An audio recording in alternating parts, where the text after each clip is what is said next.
మన పార్టీలో కూడా చాలామంది శ్రేయోభిలాషులు కూడా నాకు కూడా చెప్పారు,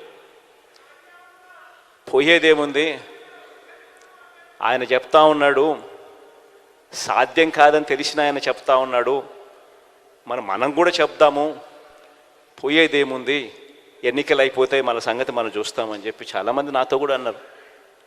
మన పార్టీలోనే ఉన్న వాళ్ళే. తప్పు కూడా కాదు, నేను వాళ్ళకు కూడా తప్పు కూడా అని ఇప్పుడు నేను అన్నను.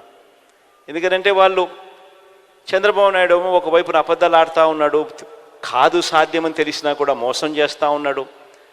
మనమేమో నీతిగా నిజాయితీగా యుద్ధం చేయాలని మనం అంటా ఉన్నాం, ఈ మాదిరిగా యుద్ధం చేయడం కుదరదు అని నాకు సలహాలు కూడా ఇచ్చారు. కానీ నేనన్నా, విలువలు విశ్వసనీయత అన్న పదానికి అర్థం చెప్పా. చేయగలిగిందే మనం చెప్పాలి, చెయ్యలేము అని తెలిసినప్పుడు నోట్లో నుంచి ఆ మాట రాకూడదు అని చెప్పి.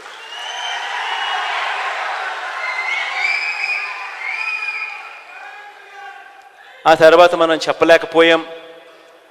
చంద్రబాబు నాయుడుకు తోడు ఆయన